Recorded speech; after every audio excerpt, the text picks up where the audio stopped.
নমস্কাৰ এই মুহূৰ্তত আহি পৰিছে ৰাতিপুৱাৰ কেইবাটাও বিগ ব্ৰেকিং নিউজ। আজি হৈছে 10 মে। গোটেই অসম তথা ভাৰতৰ বিভিন্ন প্ৰান্তৰ পৰা যুগুত হৈছে কেইবাটাও গুৰুত্বপূৰ্ণ খবৰ। এনেবোৰ খবৰ নিতৌ পাই থাকিবলৈ চেনেলটি সাবস্ক্ৰাইব কৰি ভিডিঅ'টো এটা লাইক কৰিবলৈ নাপাহৰিব। আজিৰ আমাৰ প্ৰথমটো খুবেই গুৰুত্বপূৰ্ণ খবৰ হৈছে অসমবাসীৰ বাবে এটা ডাঙৰ খবৰ। ইভিএমৰ প্ৰত্যেক সম্পত্তি ভোট কেন্দ্ৰৰ ভিতৰত বিজেপি নেতাৰ ভয়ংকৰ কাণ্ড হয়। বন্ধুসকল আপুনি ঠিকেই শুনিছে, ভোট কেন্দ্ৰৰ ভিতৰত ইভিএমক লৈ ভয়ংকৰ কাণ্ড বিজেপি নেতাৰ বিৰুদ্ধে বেআইনীভাৱে ইভিএম দখল কৰাৰ অভিযোগ উত্থাপিত হৈছে। ইভিএম দখল কৰি মই মতালি বিজেপি নেতাৰ হয় বন্ধুসকল। অভিষেকত ইভিএম দখল কৰি মই মতালি কৰি আছিলে বিজেপি নেতাই। ভোট কেন্দ্ৰৰ পৰাই ছ'চিয়েল মিডিয়াত লাইভ আহিলে বিজেপি নেতাই আৰু লাইভত বিজেপি নেতাই ক'লে ইভিএমৰ প্ৰত্যেক সম্পত্তি বুলি ভোট কেন্দ্ৰত নিয়োজিত বিষয়াক বেয়া ব্যৱহাৰ কৰাৰ অভিযোগ উত্থাপিত হৈছে। গুজৰাটৰ দাহদৰ ভোট কেন্দ্ৰত সংঘটিত হৈছে এই ঘটনা। এই ঘটনাৰ পিছতে গ্ৰেপ্তাৰ বিজেপি নেতা বিজয় বাবৰৰ। ভোট কেন্দ্ৰৰ ভিতৰতে ইভিএমক লৈ ভয়ংকৰ কাণ্ড বিজেপি নেতাৰ হয় বন্ধুসকল। অভিজ্ঞতাৰ গুৰুত্বপূৰ্ণ খবৰ, এটা ডাঙৰ খবৰ মুকলি আহিছে। তাৰপিছত অসমবাসী ৰাজুক জনাইছে আমাৰ 2 নম্বৰটো খুবেই গুৰুত্বপূৰ্ণ খবৰ, লগতে এটা ডাঙৰ খবৰ। মুখ্যমন্ত্ৰী হিমন্ত বিশ্ব শৰ্মাৰ 7 টকাই ছুপাৰ গ্যাৰাণ্টি হয় বন্ধুসকল। আপুনি ঠিকেই শুনিছে, লাখ লাখ মহিলাক দিয়া হ'ব 50,000 কোটি টকা। বিজেপি চৰকাৰে দিব 3,000 টকাকৈ পেঞ্চন হয় বন্ধুসকল। অভিষেকত বৃদ্ধ পেঞ্চনৰ সকলৰ বাবে এটা ভাল খবৰ। বিজেপি চৰকাৰে আপোনাৰ বেংক একাউণ্টত সোমাই দিব 3,000 কোটি টকা। 1 টকাও ঘুষ নিদিয়াকৈ 3 লাখ যুৱ যুৱতীক দিয়া হ'ব চৰকাৰী চাকৰি।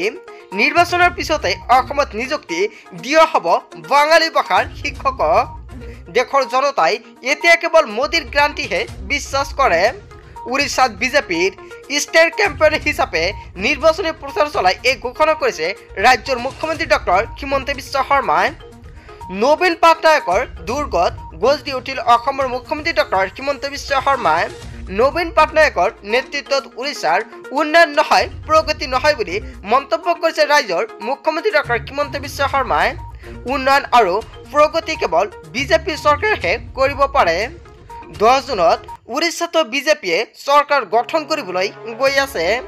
দিল্লীত বিজেপি চৰকাৰ, উৰিষ্যাতো বিজেপি চৰকাৰ, এয়া মন্তব্য কৰিছে ৰাজ্যৰ মুখ্যমন্ত্ৰী ডক্টৰ হিমন্ত বিশ্ব শৰ্মাই।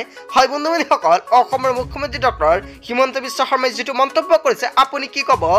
তাৰপিছত অসমবাসী ৰাইজক জনাইছোঁ আমাৰ 3 নম্বৰটো খুবেই গুৰুত্বপূৰ্ণ খবৰ, লগতে এটা ডাঙৰ খবৰ।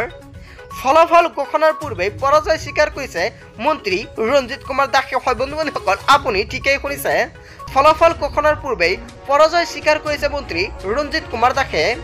আমি কোনো পথেই জিকিব নোৱাৰোঁ। ধুবুৰী লোকসভা সমষ্টিত আমি পৰাস্ত হোৱাটো খাটাং বুলি মন্তব্য কৰিছে মন্ত্ৰী ৰঞ্জিত কুমাৰ দাসে। খোলাখুলিকৈ কৈ দিছোঁ, আমি হাৰিম, মিছাকৈ লাভ নাই। ধুবুৰীত আমি জিকাৰ কোনো চান্স নাই। ধুবুৰীত আমি হাৰিম, জিকিব নোৱাৰোঁ। 9 বজালৈকে 1% ভোট আমি পোৱা নাছিলোঁ বুলি মন্তব্য কৰিছে মন্ত্ৰী ৰঞ্জিত কুমাৰ দাসে। বৰপেটা গুৱাহাটীত আমি জিকিম, কিন্তু ধুবুৰীত আমি হাৰিম। ধুবুৰীত কংগ্ৰেছ প্ৰাৰ্থী ৰকিবুল হুছেইনৰ জয়ী হ'ব, আমাৰ প্ৰাৰ্থী পৰাস্ত হ'ব।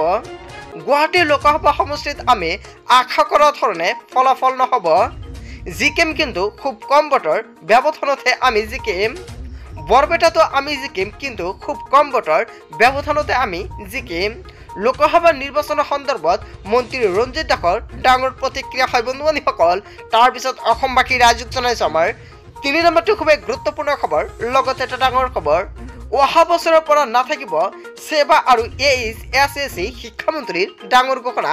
হয় বন্ধুসকল আপুনি ঠিকেই শুনিছে, উচ্চতৰ মাধ্যমিকৰ ফলাফল ঘোষণাৰ পিছতে কেইবাটাও গুৰুত্বপূৰ্ণ মন্তব্য কৰিছে শিক্ষামন্ত্ৰীয়ে। অহা বছৰৰ পৰা নাথাকিব সেৱা আৰু AHSC, একত্ৰিত হ'ব AHSC আৰু সেৱা। এখন বোৰ্ডে অনুষ্ঠিত কৰিব 2টা পৰীক্ষা। নতুনকৈ শিক্ষা বিভাগে গঠন কৰিব এখন বোৰ্ড। 10ম শ্ৰেণী আৰু দ্বাদশ শ্ৰেণীৰ পৰীক্ষা অনুষ্ঠিত কৰিব নতুন বোৰ্ডে। একত্ৰিত হোৱা সকলো কাম প্ৰায় সমাপ্ত হোৱাৰ কথা উল্লেখ শিক্ষামন্ত্ৰীৰ। এইবাৰ উচ্চতৰ মাধ্যমিক পৰীক্ষাৰ ফলাফলক লৈ সন্তুষ্ট শিক্ষামন্ত্ৰী। ছাত্ৰ ছাত্ৰীৰ উত্তীৰ্ণক লৈ কোনো উৎসৱৰ পতাৰ প্ৰয়োজন নাই বুলি মন্তব্য কৰিছে মন্ত্ৰীগৰাকীয়ে। উৎসৱৰ সলনি পঢ়া শুনা কৰি শৈক্ষিক ক্ষেত্ৰতো জড়িত হৈ থাকক বুলি মন্তব্য কৰিছে। হয় বন্ধু-বান্ধৱীসকল, উৎসৱৰ সলনি পঢ়া শুনা কৰি শৈক্ষিক ক্ষেত্ৰত জড়িত হৈ থাকক বুলিও মন্তব্য। সৰ্বভাৰতীয় পৰীক্ষাত পিছ পৰি থকাৰ কথাও শিক্ষামন্ত্ৰীগৰাকীৰ। কেৱল ইয়াই নহয়, উচ্চতৰ মাধ্যমিকৰ ফলাফল ঘোষণাৰ পিছতে কেইবাটাও গুৰুত্বপূৰ্ণ মন্তব্য কৰিছে শিক্ষামন্ত্ৰীগৰাকীয়ে। হয় বন্ধু-বান্ধৱীসকল, শিক্ষা বিভাগে এটা ডাঙৰ পন্থা হাতত ল'বলৈ গৈ আছে। তাৰপিছত অসমবাসী ৰাইজক জনাইছো আমাৰ 5 নম্বৰটো খুবেই গুৰুত্বপূৰ্ণ খবৰ। লগতে এটা ডাঙৰ খবৰ, আদানী আম্বানীৰ সৈতে সম্পৰ্কত ফাট মেলিছে প্ৰধানমন্ত্ৰী নৰেন্দ্ৰ মোদী। আদানী আম্বানীৰ সৈতে সম্পৰ্কত ফাট মেলিছে প্ৰধানমন্ত্ৰী নৰেন্দ্ৰ মোদীগৰাকী। আদানী আম্বানীৰ ওচৰত আছে এইবাৰ কলাধন। কেৱল এয়াই নহয়, কেইবাটাও গুৰুত্বপূৰ্ণ মন্তব্য কৰিছে প্ৰধানমন্ত্ৰী নৰেন্দ্ৰ মোদীয়ে। এনেকুৱাকৈ মন্তব্য কৰিছে অকপট স্বীকাৰোক্তি প্ৰধানমন্ত্ৰী নৰেন্দ্ৰ মোদীৰ। প্ৰধানমন্ত্ৰী নৰেন্দ্ৰ মোদীৰ অভিযোগ, আদানী আম্বানীৰ পৰা কলাধন লৈছে কংগ্ৰেছে। কেৱল এয়াই নহয়, টেম্পু ভৰ্তি কৰি আদানী আম্বানীৰ পৰা কলাধন লয় কংগ্ৰেছ চৰকাৰে। কলাধন থকা আদানীৰ কথা কিয় ৰাহুল গান্ধীয়ে আজিকালি নকয় বুলি প্ৰশ্ন এয়া মোদী চৰকাৰৰ। আদানী আম্বানীৰ সৈতে ৰাহুল গান্ধীৰ আৰু কংগ্ৰেছেহে সম্পৰ্ক আছে বুলি মন্তব্য কৰিছে। হয় বন্ধু-বান্ধৱীসকল, যোৱা 5 বছৰে সেইবাবে ৰাহুল গান্ধীয়ে কেৱল আদানী আম্বানীৰ কথা কৈ থাকিল। কিন্তু নিৰ্বাচনৰ দিন ঘোষণা কৰা হ'ল, তেতিয়াও ৰাহুল গান্ধী আদানী আম্বানীৰ বিৰুদ্ধে কথা কোৱা বন্ধ কৰিলে। প্ৰধানমন্ত্ৰী নৰেন্দ্ৰ মোদীৰ এই মন্তব্যৰ পিছতে দেশজুৰি প্ৰতিক্ৰিয়া। হয় বন্ধু-বান্ধৱীসকল, এটা ডাঙৰ খবৰ, এটা গুৰুত্বপূৰ্ণ খবৰ মোক উলিয়াইছে। আচলতে প্ৰধানমন্ত্ৰী নৰেন্দ্ৰ মোদীয়ে যিটো মন্তব্য কৰিছে আদানী আম্বানীৰ লগত কংগ্ৰেছৰ সম্পৰ্ক আছে নেকি, নিশ্চয় আপুনি যদি জানে কমেণ্ট কৰি জনাবলৈ নাপাহৰিব। তাৰপিছত অসমবাসী ৰাইজক জনাইছো আমাৰ 6 নম্বৰটো খুবেই গুৰুত্বপূৰ্ণ খবৰ। লগতে এটা ডাঙৰ খবৰ, দেশত বৃদ্ধি পাইছে মুছলমানৰ সংখ্যা। হয় বন্ধু-বান্ধৱীসকল, দিনক দিনে হিন্দুৰ সংখ্যা হ্ৰাস পাইছে। এই মুহূৰ্তে অসমবাসী ৰাইজক জনাইছো আন এটা বিগ ব্ৰেকিং নিউজ। দেশত ক্ৰমাৎ বৃদ্ধি পাইছে মুছলমান লোকৰ সংখ্যা। বিপৰীতে দিনক দিনে দ্ৰুতগতিত হ্ৰাস পাইছে হিন্দুৰ সংখ্যা। প্ৰায় 8% হিন্দু লোকৰ সংখ্যা কমিছে দেশত। হিন্দুৰ জনসংখ্যা 84% পৰা কমিল 78%লৈকে। আনহাতে 43.15% বৃদ্ধি পাইছে মুছলমানৰ সংখ্যা। এক চৰকাৰী অধ্যয়নত পোহৰলৈ আহিছে এই তথ্য। ভাৰতে নহয়, পাকিস্তান বাংলাদেশতো মুছলিমৰ সংখ্যা বৃদ্ধি পাইছে। বাংলাদেশত 18.5% আৰু পাকিস্তানত 3.76% বৃদ্ধি পাইছে। 1950 পৰা 2015লৈকে চলোৱা হৈছিল জনসংখ্যাৰ অধ্যয়ন। 65 বছৰত দেশত ব্যাপক হাৰত বৃদ্ধি পালে মুছলমানৰ সংখ্যা। বৰ্তমান দেশৰ মুঠ জনসংখ্যা প্ৰায় 14% মুছলমান। 1950 চনৰ তথ্য মতে মুছলমানৰ সংখ্যা আছিল প্ৰায় 9%। 65 বছৰত প্ৰায় 84% হিন্দুৰ সংখ্যা কমিল 78%লৈকে।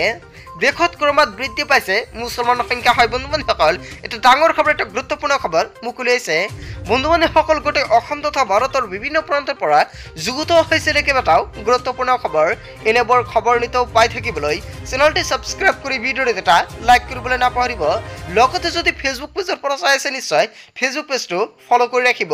চ' থেংক ইউ ফৰ ৱাচিং ফুল ভিডিঅ'।